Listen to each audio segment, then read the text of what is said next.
감사합니다. 우리 찬송 가운데 임하신 하나님께 감사와 영광의 박수 올려드립니다.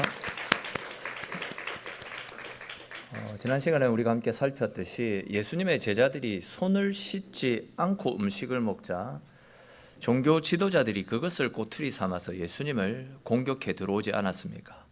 그러자 이제 예수님께서 당시 종교 지도자들을 향해서 너희는 하나님을 경외하는 마음도 없이 그냥 겉으로나 드러나는 종교적인 행위와 장로들이 만들어낸 전통만을 강조하는 위선적이고 거짓된 신앙을 가졌다, 이런 말씀으로 당시 종교 지도자들을 책망하시지 않았습니까? 이 사건이 있고 나서 예수님을 향한 종교 지도자들의 분노가 더욱더 크게 달했던 모양입니다. 이에 오늘 보면 24절 말씀처럼 예수님께서 그러한 종교 지도자들의 시선을 피해서 그곳을 떠나서 두로라고 하는 지방에 있는 어떤 집으로 아무도 모르게 들어가시는 장면이 나타나고 있습니다. 근데 이제 예수님께서 찾아 들어가신 그곳이 사람들에게 알려지게 되면서 또다시 많은 사람들이 예수님께로 몰려오는 것을 볼 수 있습니다. 그 중에서도 귀신 들린 딸을 고쳐달라고 먼 이방 땅에서 예수님에게로 찾아왔던 한 여인이 나타나고 있는데요. 근데 예수님은 딸을 고쳐달라고 찾아왔던 이 여인의 간절한 부르짖음에도 불구하고 여인의 부탁을 들어주지 않았습니다. 오히려 우리 자녀에게 줄 떡을 취해서 개들에게 던지는 것이 마땅하지 않다, 이런 말씀을 통해서 사람의 귀에는 굉장히 냉정한 거절처럼 들리고 상처 줄 수도 있는, 상처받는 느낌을 줄 수 있는 강한 메시지를 던지셨더랬습니다. 근데 이 여인은 예수님으로부터 이런 냉정한 말을 들어놓고도 포기하지 않고 계속해서 예수님을 찾았습니다.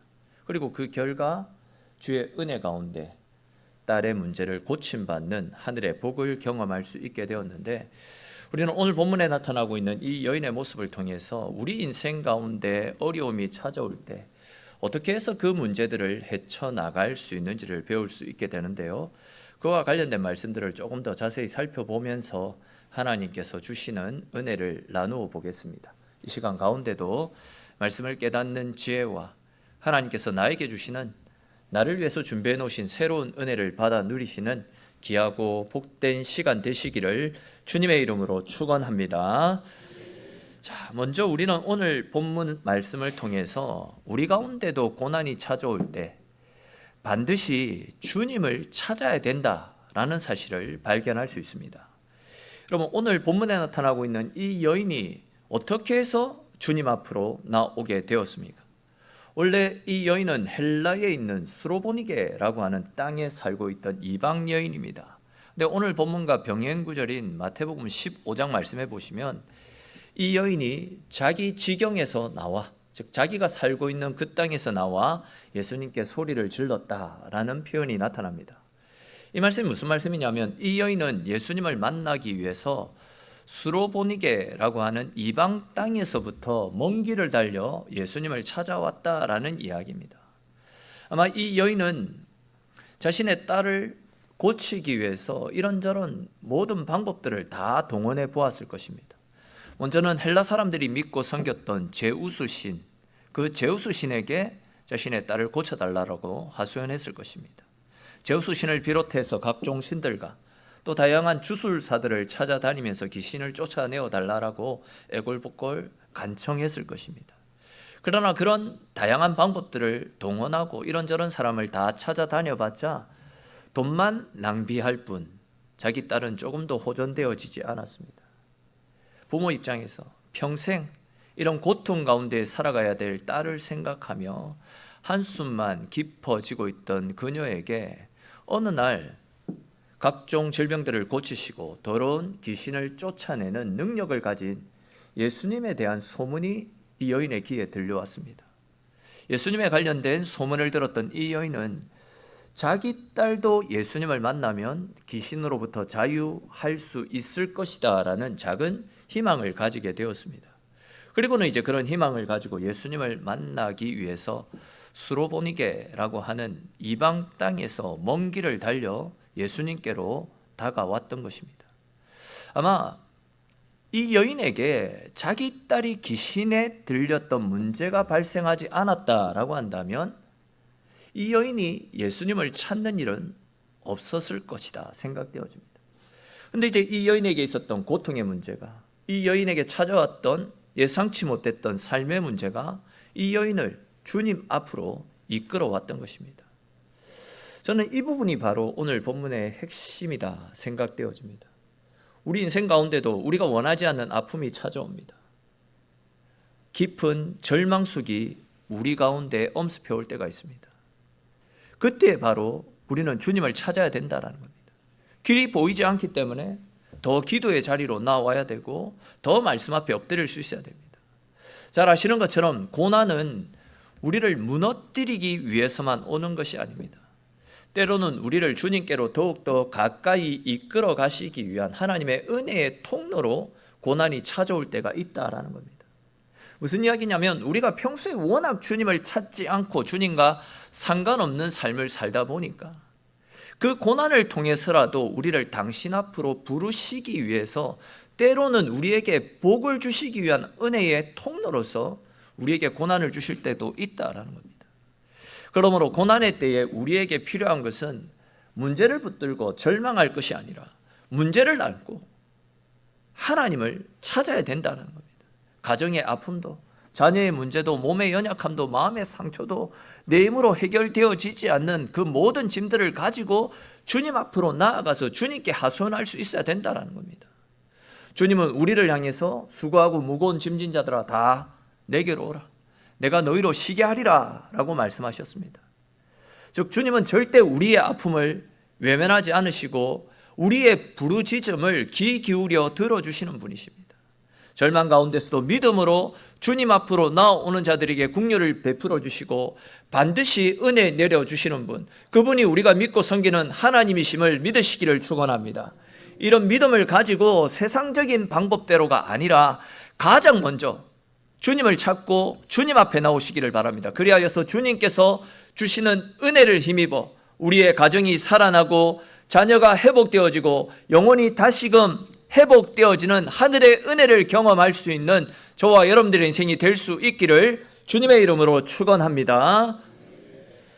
자, 그런데 이어지는 말씀을 보시면 우리가 놓쳐서는 안 되는 또 다른 중요한 말씀이 나타나고 있습니다.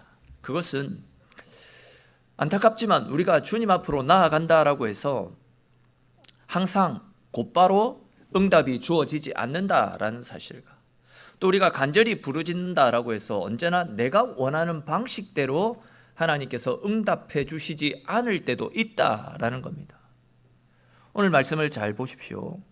이 여인은 자기 딸을 고쳐달라고 예수님께 간절히 부르짖고 호소했습니다.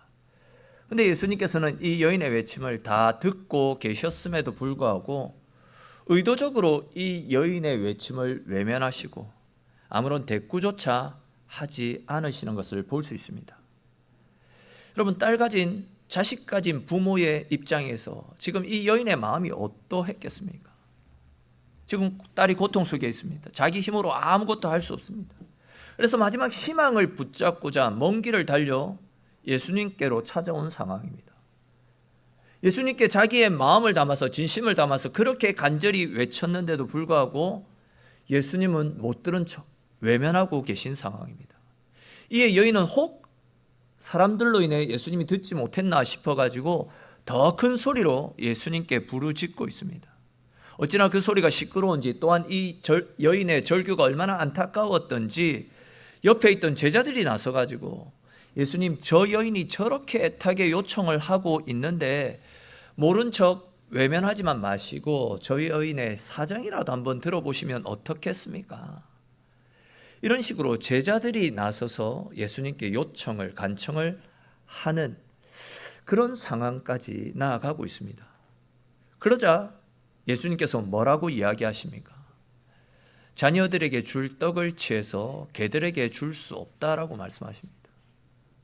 사실 지금 이 여인이 기대했던 것은 주님의 따뜻한 위로의 한마디나 아니면 자기 딸의 문제를 해결해 주시겠다라고 약속하시는 주님의 약속의 말씀이 아니었겠습니까? 그런데 이제 주님으로부터 되돌아왔던 것은 여인이 기도했던, 여인이 간절히 바랬던, 따뜻한 위로의 말씀이나 즉각적인 응답이 아닙니다. 오히려 거절처럼 들리고 상처를 받게 만드는 냉정한 말씀이 이 여인의 귀에 들려온 상황 아닙니까? 근데 사실 우리도 신앙생활을 하다 보면요, 이런 일들을 경험할 때가 많이 있습니다. 분명히 기도했습니다. 하나님만이 소망임을 알고 하나님께 매달려 부르짖었습니다. 내 힘으로 방법이 없었기 때문에 주님을 찾았습니다. 그런데 때때로 상황이 나아지지 않을 때가 있습니다. 오히려 내가 원했던 결과와는 전혀 다른 방향으로 흘러가는 것을 느낄 때도 있습니다. 즉, 나는 치유를 구했는데 병은 더욱더 깊어지는 것 같고, 나는 회복을 구했는데 문제는 해결될 기미가 보이지 않고, 나는 길을 열어달라라고 하나님 앞에 간구했는데 오히려 내 인생의 문제에 커다란 벽이 생기는 것 같은 그런 절망을 느낄 때도 있습니다. 그럴 때 솔직히 우리의 믿음이 흔들릴 수밖에 없습니다. 내가 이렇게 기도했는데 왜 하나님 응답하시지 않습니까? 내가 그렇게 간절히 매달렸는데 왜 내 상황은 나아지지 않습니까? 왜 저는 이렇게 계속 더욱더 깊은 수렁 속에 빠지는 것 같습니까? 라는 이런 생각들이 우리 속에 올라와서 우리의 믿음을 뒤흔드는 것이 사실입니다. 그러나 여러분, 오늘 이 여인은 바로 이러한 자리에서 믿음이 무엇인지를 우리에게 가르쳐 주고 있습니다. 보세요. 이 여인은 주님이 침묵하셔도 흔들리지 않았습니다. 네 아니면 방법이 없나? 돌아서지 않았습니다. 자기가 원하는 말씀이 들려오지 않아도 주님을 떠나지 않았습니다. 거절처럼 들리는 말씀 앞에서도, 자신의 자존심을 짓밟을 수도 있는 그런 말씀 앞에서도 주님을 떠나지 않고 끝까지 주님께 매달렸습니다. 왜 그랬겠습니까? 주님이 아니면 자기 일을, 자기 딸을 고칠 수 있는 방법이 없다라는 것을 알고 있었기 때문입니다. 즉, 주님만이 자기 딸이 가지고 있는 문제를 해결해 주실 거다라는 이런 믿음이 있었기 때문이었습니다. 이것이 바로 우리에게 필요한 믿음입니다. 믿음은 내가 원하는 응답이 곧바로 주어질 때만 주님을 붙잡는 것이 아닙니다.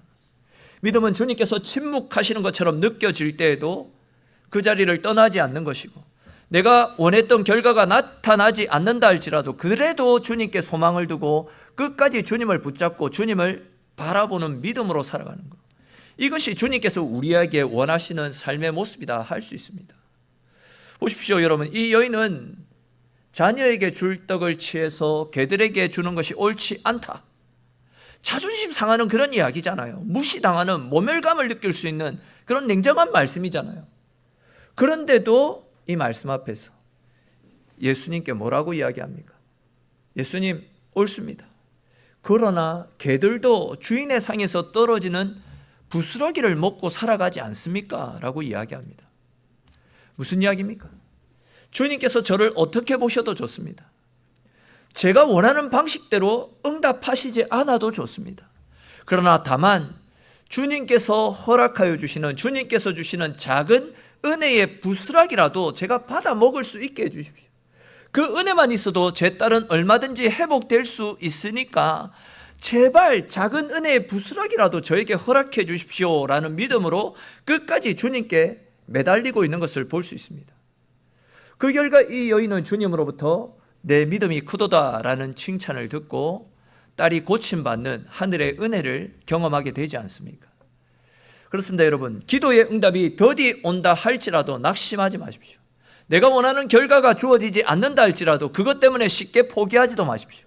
내가 기대한 방향과 상황이 다르게 흘러간다 할지라도 주님이 나를 외면하는 것은 결코 아닙니다. 주님의 침묵은 절대 우리를 버리는 것이 아니다라는 겁니다. 다시 말해서 내 생각과 다른 방향의 응답이 온다 할지라도 그것이 절대 실패로 부결되어지는 것은 아니다라는 겁니다. 중요한 것은 내가 원하는 결과가 지금 당장 내가 원하는 방식대로 주어지느냐 아니냐, 이것이 아니라 주님의 침묵 시간에도 끝까지 주님을 떠나지 않고 주님밖에 없습니다, 주님만이 내 인생의 해결책입니다 라는 그런 믿음을 가지고 끝까지 주님을 붙잡고 주님을 신뢰하는 것, 이것이 우리에게 필요한 믿음임을 믿으시기를 축원합니다. 그러므로 여러분, 이 여인처럼 침묵 앞에서도 끝까지 주님을 찾고 거절처럼 보이는 절망의 상황 가운데서도 주님께 매달리는 믿음의 사람이 되시기를 주님의 이름으로 축원합니다. 그리하여서 우리의 기도와 눈물을 외면하지 아니하시는 주님 안에서 모든 고난을 이겨나가시고 더 나아가 주님께서 베풀어 주시는 은혜와 회복을 경험하는 저와 여러분들의 인생이 될 수 있기를 주님의 이름으로 축원합니다. 자, 앞에서도 언급했듯이 이 여인은 주님의 침묵과 거절처럼 들리는 말씀 앞에서도 물러서지 않았습니다.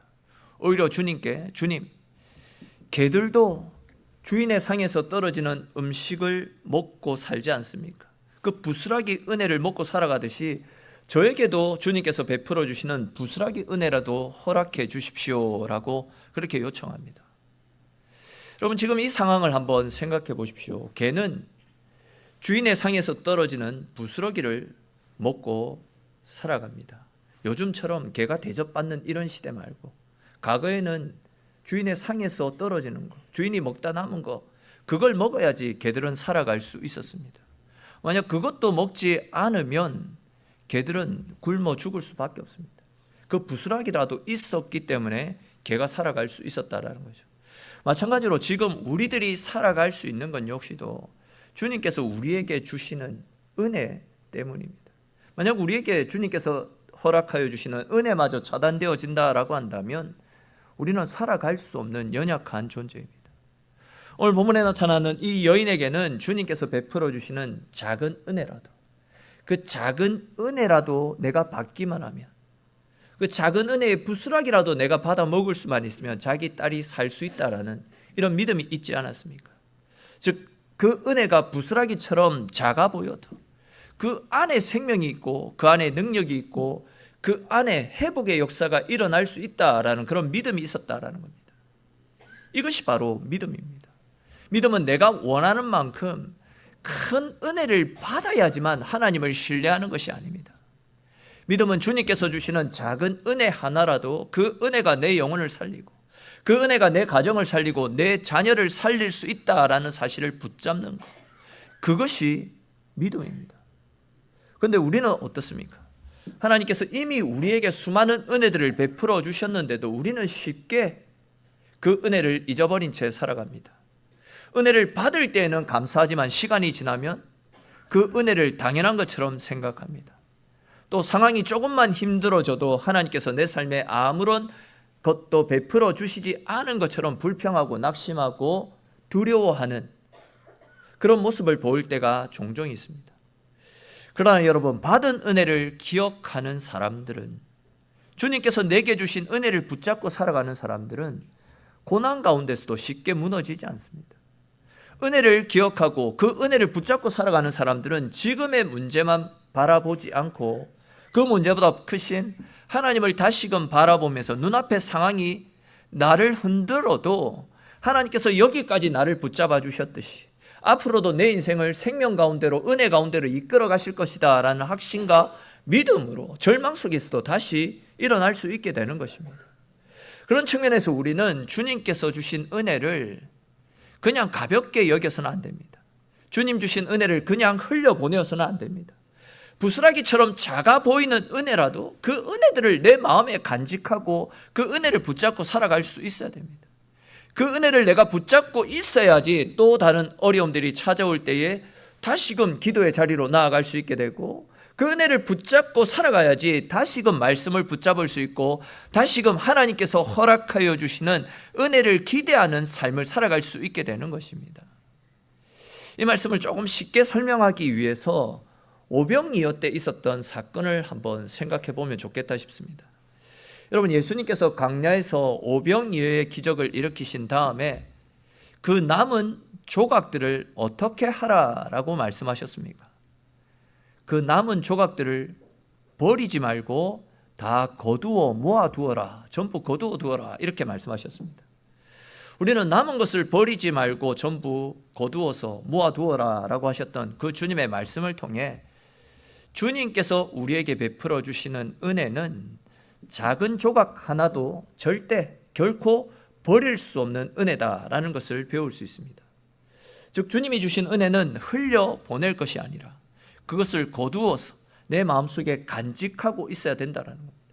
그렇게 작은 은혜라도 그 은혜를 간직하고 있어야지만 어려움이 찾아오면 이전에 은혜를 베풀어 주셨던 하나님께서 또 다른 은혜 가운데 내 삶을 채워주실 것이다 라는 믿음으로 어려움을 헤쳐나갈 수 있게 되는 것입니다. 여러분, 그 마중물이라는 것을 알고 있지 않습니까? 제가 어릴 때 저희 사는 동네에 산샘이라고 합니까? 샘이 있었고 그게 그 펌프가 있었거든요. 거기에 이제 물을 받기 위해서는 바가지, 작은 바가지에다가 그 펌프에다가 물을 담아서 이렇게 펌프질을 하면 물이 칼칼 흘러나왔습니다. 작은 물이라도 부어야지 큰 물이 나오게 되는 것입니다. 마찬가지로 부스러기처럼 보이는 작은 은혜라 할지라도 그 은혜를 우리가 믿음으로 붙잡고 있을 때 그 은혜가 기초가 되어서 새로운 은혜가, 새로운 복들이 우리 가운데 임하게 된다라는 겁니다. 즉 내가 간직하고 있는 작은 은혜가 예전에 나를 살려주셨던 하나님의 은혜를 기억하게 만들고 오늘 고난 가운데서도 다시금 기도의 자리로 나를 이끌게 되고 내일의 두려움 앞에서도 다시금 믿음으로 설 수 있도록 우리를 은혜의 자리로 이끌어가는 것입니다.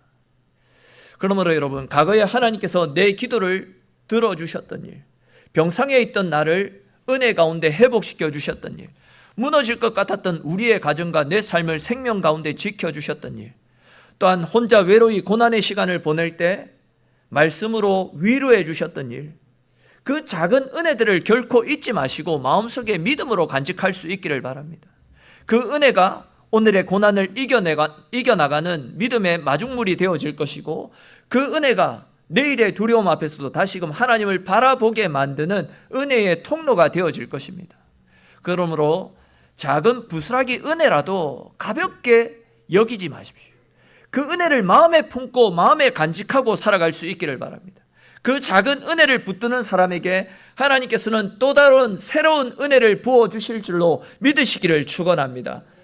성경 말씀에도 보시면요, 이처럼 과거에 받았던 은혜를 붙들고 오늘의 두려움을 이겨낸 사람들의 이야기가 많이 나타납니다.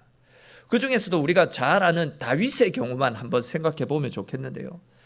다윗이 그 골리앗, 자기 키보다도 엄청나게 크고 힘도 엄청나게 강한 그 골리앗에 맞설 수 있었던 것도 결국은 과거에 하나님으로부터 받았던 은혜가 있었기 때문이었습니다.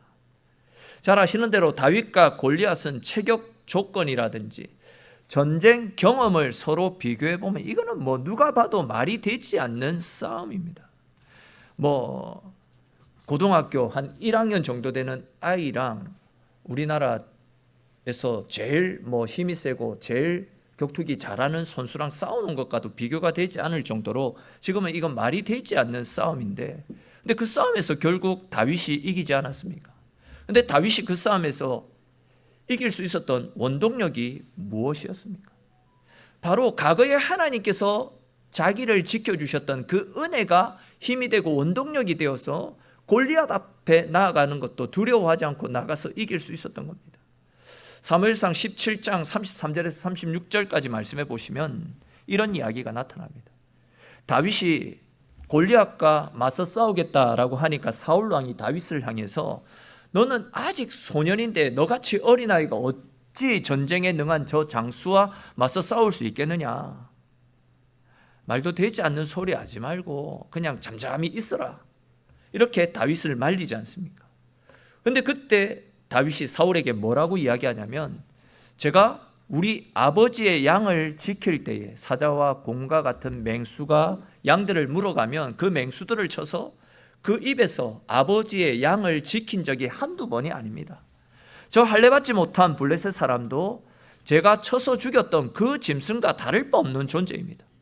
과거에 저를 사자와 곰의 발톱에서 건져주셨던 하나님께서 저 블레셋 사람의 손에서도 반드시 저를 건져주시고 지켜주실 것입니다.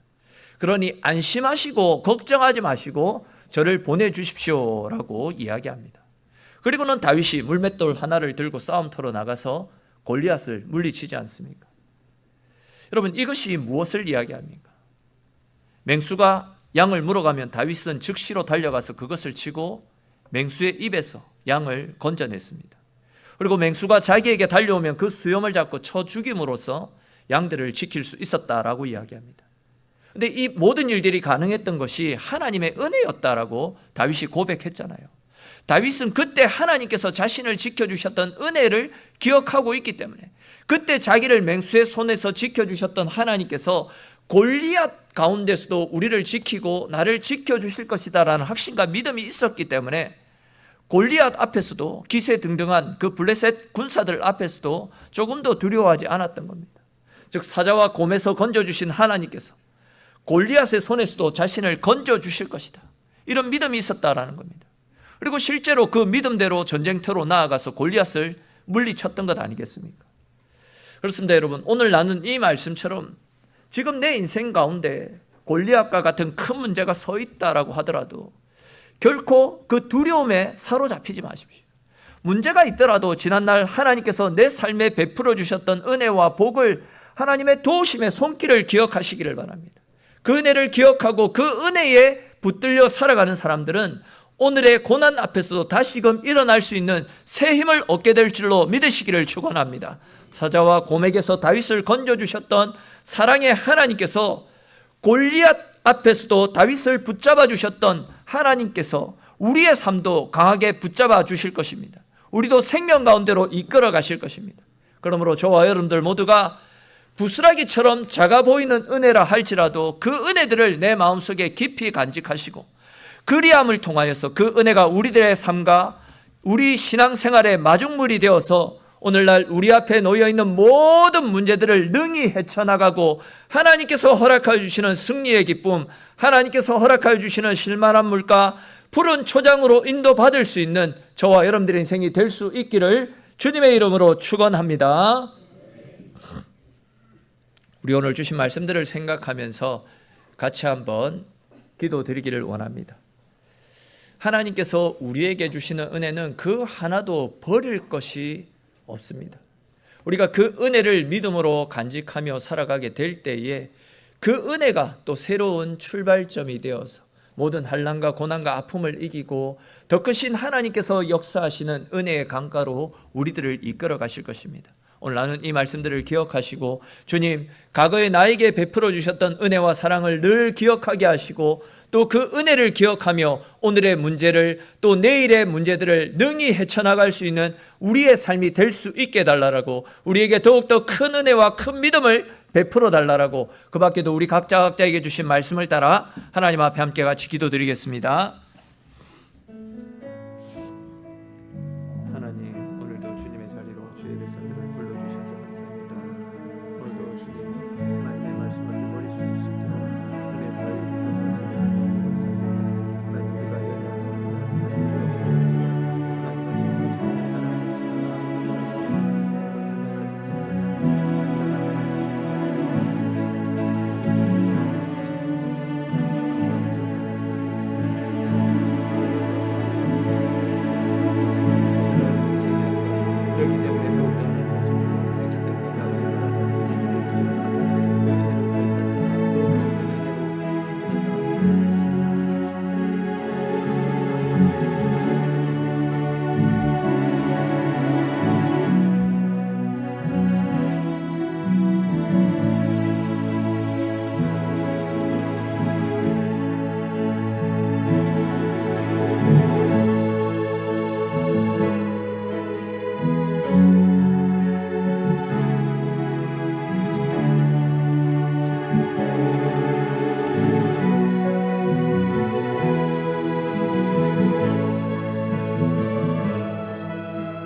감사합니다. 우리 찬송 같이 드리겠습니다. 찬송가 543장 같이 찬송 드리시면서 준비한 예물 하나님께 드리겠습니다.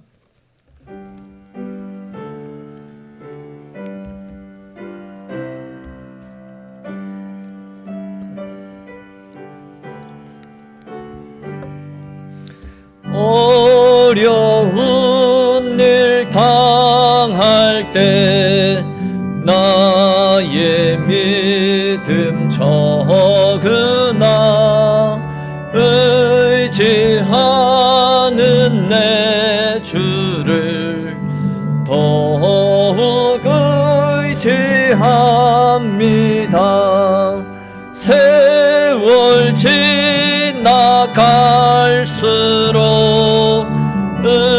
의지할 것뿐일세.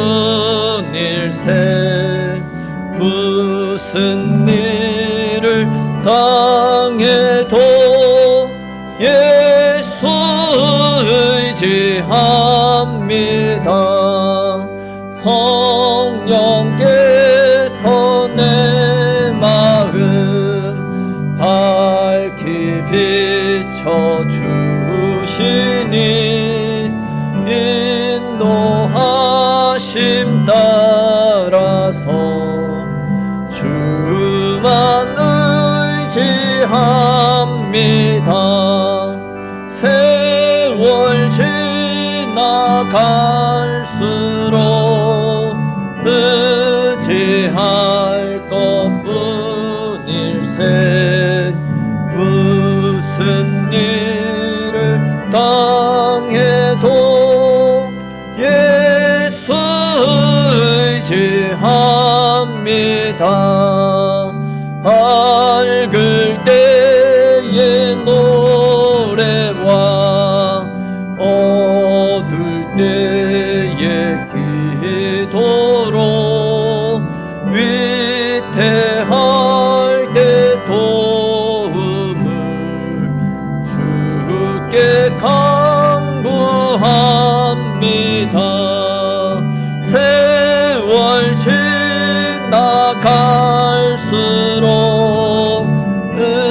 의지할 것뿐일세.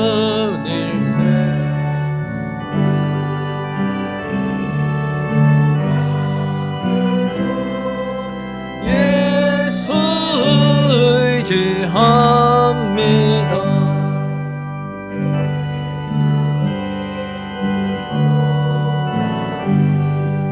예수 의지합니다.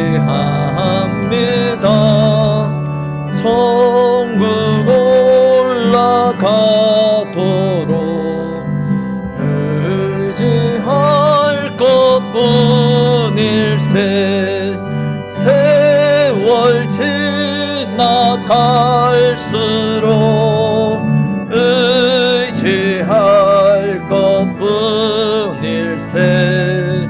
무슨 일을 당해도 예수 의지합니다. 아멘. 교회 앞에 광고 말씀 드리겠습니다. 오늘 오후 시간에는 여전도의 주체로 종교인 단합회가 있습니다. 빠짐없이 함께 하셔서 또 성도 간의 풍성한 교제를 나눌 수 있는 귀한 시간, 또 복된 시간 되었으면 좋겠습니다.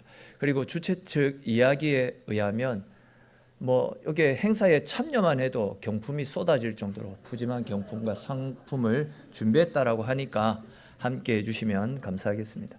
오후 1시 새 기쁨반 모임이 계속 진행되어집니다. 우리 새 가족들 또 모시고 오신 분들, 새로운 기쁨을 회복하기 원하는 분들 함께 해주시면 감사하겠습니다. 금요일 저녁 8시 리더 순장 모임이 있습니다. 리더 순장들도 빠짐없이 함께 해주시고요. 화요일, 목요일 오전 11시 커피 나누는 봉사도 은혜 가운데 잘 섬기고 있습니다. 수고하시는 분들 많이 격려해 주시고 또 생각나실 때마다 기도로 함께 해주시면 고맙겠습니다.